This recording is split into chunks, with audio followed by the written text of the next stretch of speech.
Imagine someone in a lab coat asks you to press a button. Just one button. It will hurt someone in the next room. You can't see them. You can only hear them. Would you press it? Most people say no. Almost everyone says no. But the real answer is far stranger, and it has nothing to do with how good or bad you are as a person. In 1961, a psychologist at Yale University wanted to understand something that seemed impossible to explain. Just months earlier, a former Nazi officer named Adolf Eichmann had stood trial in Jerusalem for his role in sending millions of people to their deaths. Eichmann didn't seem like a monster. He seemed like a bureaucrat. He said he was only following orders. The philosopher Hannah Arendt watched the trial and coined a phrase for what she saw. She called it the banality of evil. Ordinary people doing terrible things, not out of hatred, but out of obedience. The psychologist's name was Stanley Milgram, and he wanted to know if that same obedience lived inside ordinary Americans, inside people like you. So he built an experiment. You walk into his lab believing you're helping with a study on memory and learning. You're introduced to another participant, a friendly middle-aged man. You draw slips of paper to see who will be the teacher and who will be the learner. The draw is rigged. You are always the teacher. He is always the learner. He is also an actor. You don't know that yet. The learner is strapped into a chair in another room, electrodes taped to his arm. You sit in front of a machine with 30 switches, each one labeled with a voltage starting at 15 and climbing all the way to 450. The last few switches aren't even labeled with numbers anymore. They just say one word in bold red letters: danger.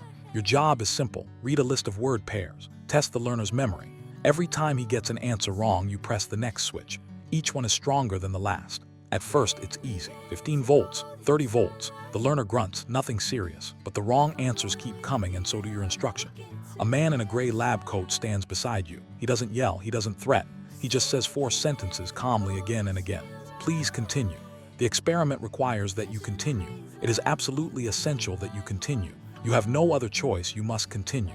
Around 150 volts, the learner in the other room starts shouting. He says his heart is bothering him. He asks to be let out. You can't see him. You can only hear his voice through the wall, and you know your hand is the reason for his pain. Here is the question Milgram was really asking. Not whether the shocks were real. They weren't. Not whether the actor was in real pain. He wasn't. The real question was this: how far would an ordinary person go, simply because someone in a position of authority told them to continue? Before running the experiment, Milgram asked psychiatrists to predict the results. They guessed that only about 1 in 1,000 people would go all the way to 450 volts. Only a handful of true sadists, they said. Everyone else would refuse. They were wrong, catastrophically wrong. 65% of participants went all the way. 2 out of every 3 ordinary people, people with jobs and families and no history of cruelty, pushed the final switch. The one marked danger. The one past it marked only with an X. Why? What happens inside a person's mind when they hand over their moral compass to someone standing next to them in a coat? Milgram had a theory, called it the agentic state. It's the idea that under the right conditions, your brain quietly shifts from feeling like the author of your actions to feeling like an instrument of someone else's will. You stop asking, is this right? You start asking, am I doing what I was told? The moral weight doesn't disappear. It just gets handed upward to the person giving the orders. And once that handoff happens, you can do things you never thought yourself capable of. This wasn't unique to a lab in New Haven. Years later, psychologist Philip Zimbardo ran a different but related experiment at Stanford University.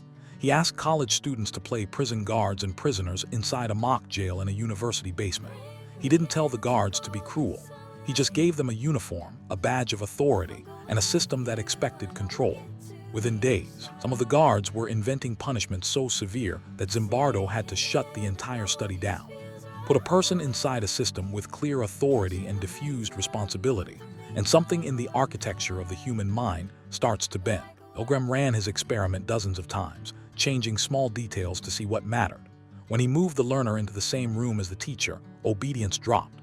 When he asked the teacher to physically place the learner's hand on a shock plate, forcing them to feel the contact, it dropped further.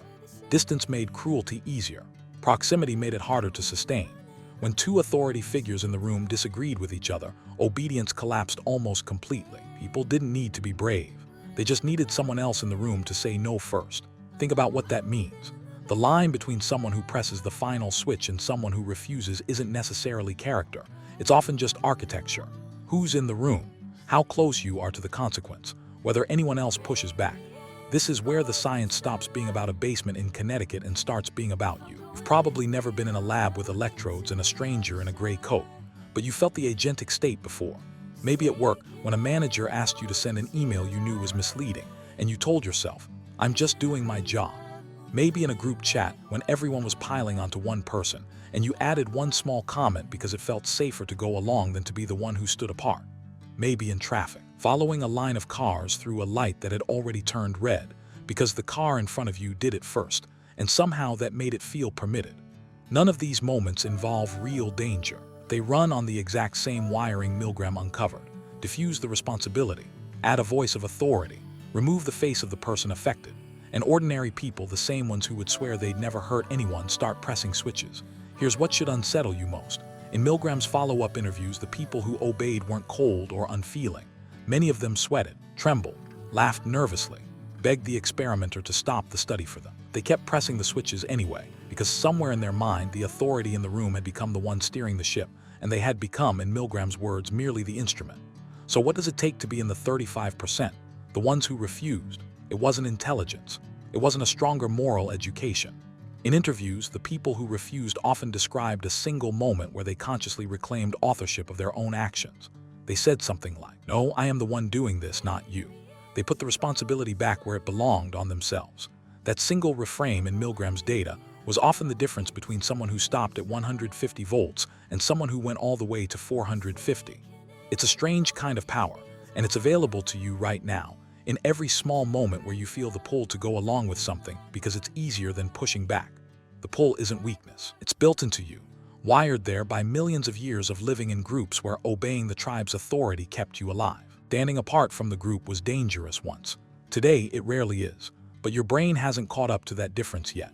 Milgram published his findings in 1963, and the response was immediate outrage.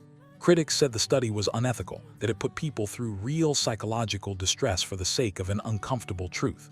They weren't entirely wrong, but the truth itself never stopped being uncomfortable, because it wasn't really a study about cruelty. It was a study about how easily cruelty can be outsourced, one small instruction at a time, to people who never intended to cause any harm at all. So return to that button, the one you imagined at the very start. Someone in a lab coat standing beside you asking you to press it. You already answered no. Almost everyone does, in the safety of imagination. Somewhere close to 2 out of 3 people who were actually placed in that room, with a real voice behind them insisting, "Please continue," found their hand moving toward the switch anyway. The real answer isn't about whether you would press the button. It's about noticing every single day all the smaller buttons you've already been pressing, and asking yourself quietly, who's really deciding this? You or the voice standing next to you?